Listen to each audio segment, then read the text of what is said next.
the good life. So let's talk about that. Philosophers throughout history have all talked about what is the good life. And so one of the most beautiful in my mind, when we talk about, there's like a Judeo tradition, there's a Christian tradition, there's a Greek tradition, and then somehow it's like Western civilization is sort of the fusion of the biblical tradition and the Greek tradition, and that's really what's created Western civilization. And Western civilization up until now is the greatest civilization that we've come up with so far. And so let's go back to the basics. Aristotle, remarkably aligned with the Bible on this issue, says that a good life can be summed up with one word, and he calls it eudaimonia. That's the ultimate. And eudaimonia is usually translated as happiness. If you type it into Google, if you read it, it's happiness. Like the ultimate good life is if a person is happy, great. That's the ultimate. He's just to be happy. But that's not what Aristotle said. Actually, that's really far from what he was aiming at. Eudaimonia is Greek for daimon, means soul, and eu means good. So eudaimonia is a state where you are being a good soul, to live according to virtue. The idea that a good, happy, happy life is inextricably connected to a moral life. That's actually what the founding fathers of America meant in the United States Declaration of Independence when they said life, liberty, and the pursuit of happiness. That's the happiness they were talking about. Happiness from living a good, worthy, meaningful, noble life. And that is 100% in line with the Bible. Look at what the book of Psalms says. The very first verse, Psalm verse 1, chapter 1, happy is the man that walks not in the counsel of the wicked, nor stands in the way of sinners, nor sits in the seat of the scornful, but his delight is in the law of the Lord. It's like, who is the happy man? He's the one that stayed away from the wicked. He's the one that's living a good life. He's like following God's ways.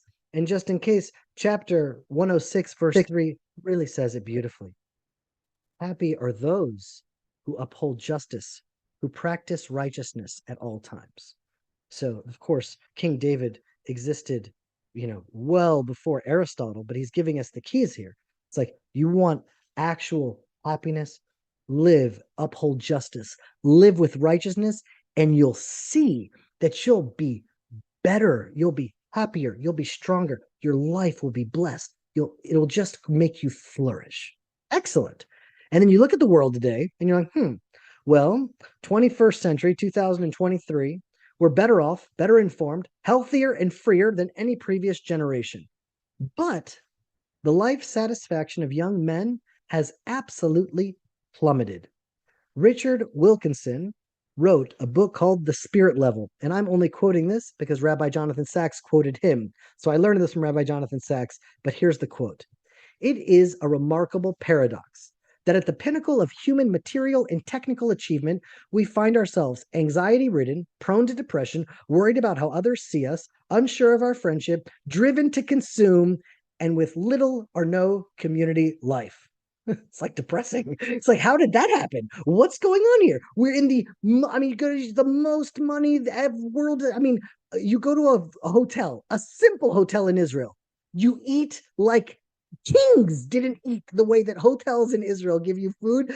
200 years ago, kings did not eat the diversity, the amount. Like, we are living in the most unbelievable time. And why is everyone upset? What's going on? What's happening here?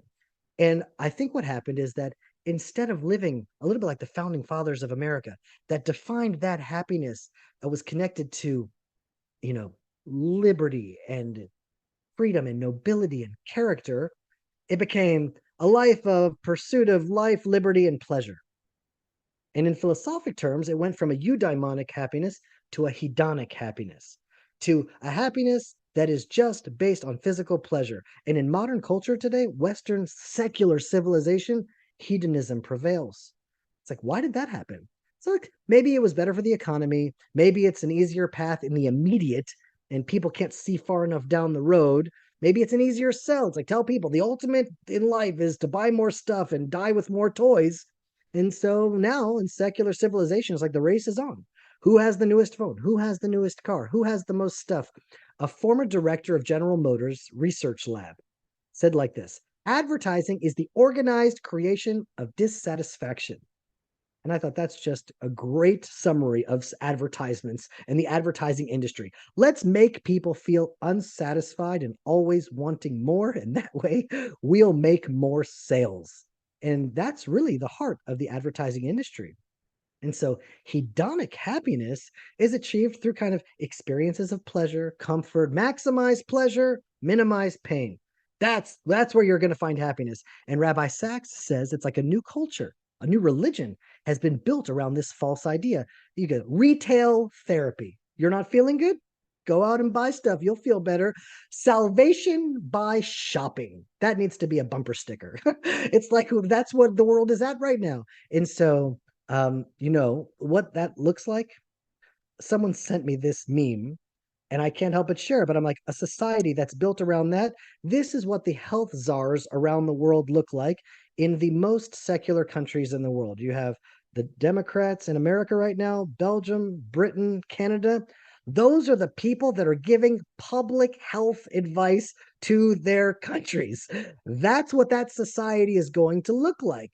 And so, what kind of leadership? You're going to end up spending money that you don't have on things that you don't need for a happiness that won't last. And you're going to end up unhealthy. And so, what's going on here? It's like, if you want to try to fulfill that happiness, you're going to need constant stimulation. You know, it's like a momentary feeling of pleasurable sensation. It's like getting what you want only temporarily satisfies that desire. Almost immediately, you're going to want to find a new thing to desire.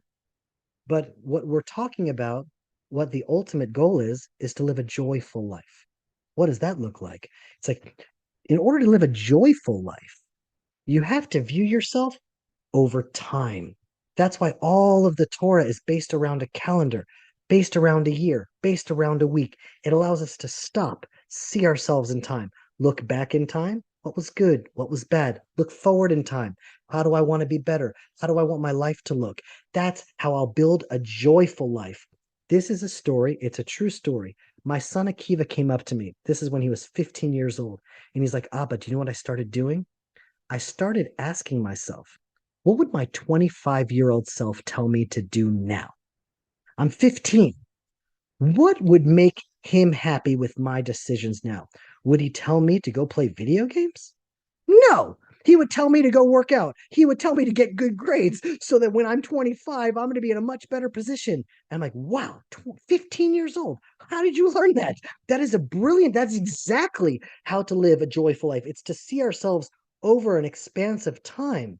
And that's why Torah, prayer is not so much about trying to change God, but changing ourselves to align ourselves with what God has in store for us in our life.